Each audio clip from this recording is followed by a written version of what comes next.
Let's know about the state of industrial sector during the 1950 and 1990.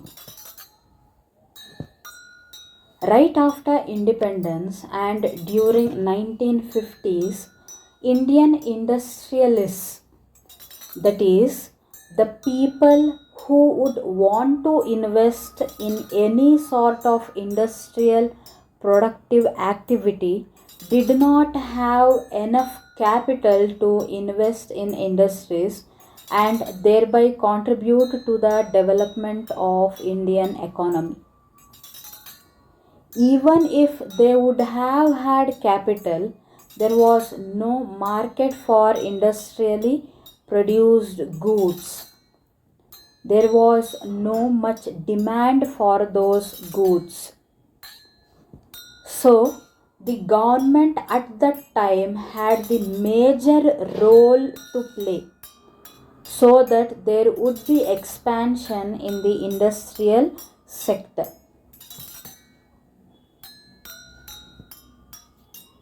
Though it was decided that India to be a mixed economy, in terms of industries at that time it almost followed a kind of socialist principle. The question of what to produce, how to produce, who will produce it, and to whom to produce and how to distribute was totally governed by the government. In 1956, Industrial Policy Resolution was adopted as an attempt to expand industries in India.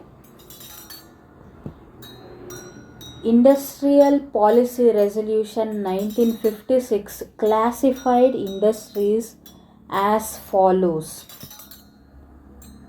Schedule A, it is the first category. Schedule A, few of the industries would be under government ownership only.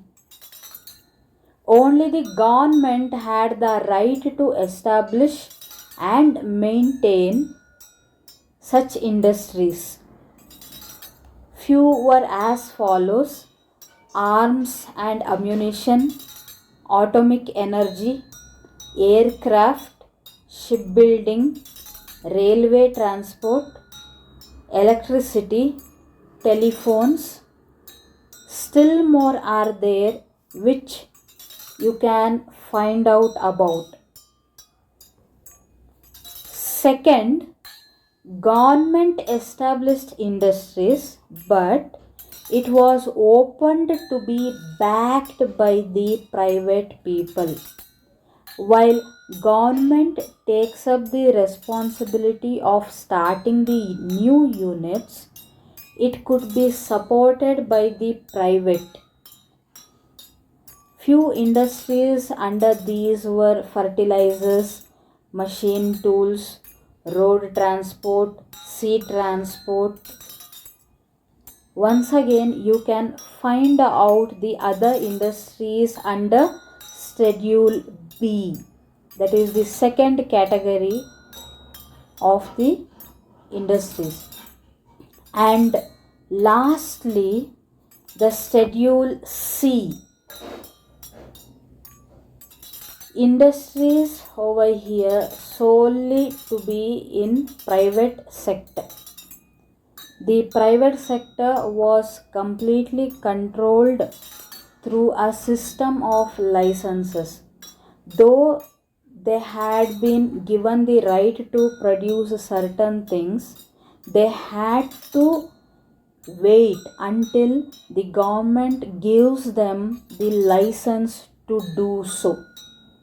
License had to be availed from the government to start a private industry. Industries which were opened in backward areas were provided with concessions such as tax benefits and electricity at lower tariff.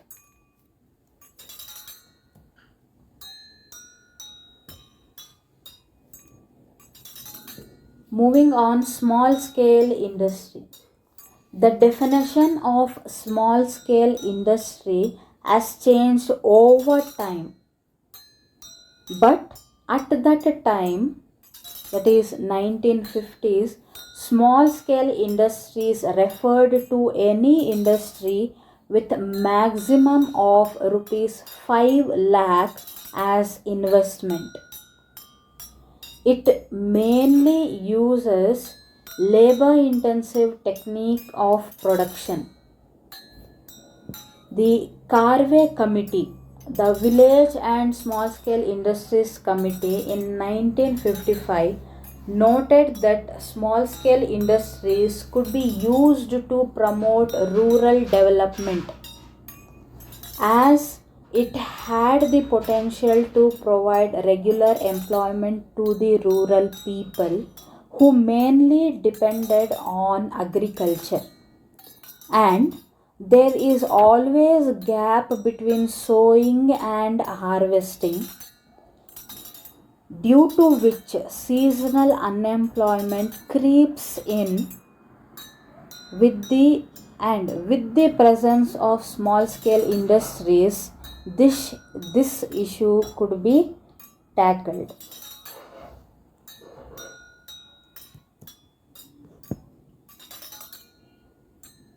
Small scale industries mainly comprised of food processing, khadi, handicrafts, handlooms, power looms, engineering industries, tubes, gas, brakes, casting, electroplating, welding, etc.